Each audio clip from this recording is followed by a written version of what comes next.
Sabi ng iba mga kaibigan, si Santa Claus daw ay isang santo na may pangalang Saint Nicholas na binansagan bilang patron saint of children.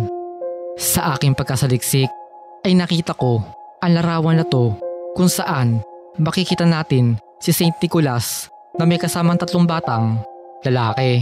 Napag-alaman ko na ang 3 batang ito pala ay mga anak ng isang Asian Roman god na si Saturn at tinawag silang Saturnalia. Ngayon, alam niyo ba na ang Saturnalia ay isang piyesta sa Asian Rome noon na ipinagdiriwang tuwing December 17 kung saan sila ay umiinom ng alak, nagbibigayan ng regalo, naghahanda ng masasarap na pagkain na pagkasaluhan ng kanilang pamilya at mga kaibigan na kung titingnan ay halos walang pinagkaiba sa tinatawag nating Pasko.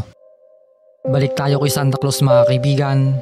Hindi ba ay meron siyang katuwang na 6 na duwende na ayon sa mga kwento ay siyang tumutulong sa kanya na maganda at magbigay ng regalo sa mga bata.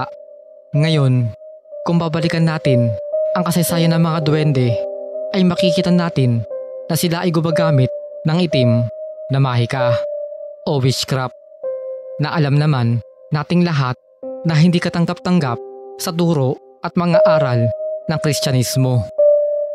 Dahil sa mga impormasyon na to ay nagkaroon ng mga ekspekulasyon na nagpatibay lalo sa argumentong si Santa ay Satan dahil siya raw at ang kanyang mga kaibigan duwende ay demonyo.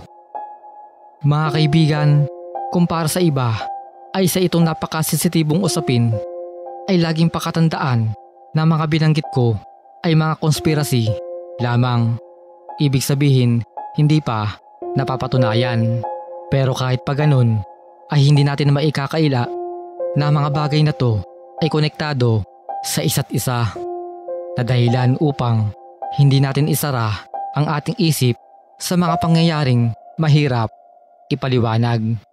Ngayong Pasko mga kaibigan, ay sulitin natin ang panahon upang makasama ang ating mga mahal sa buhay at ipadama sa kanila kung gaano sila kahalaga sa mundong to.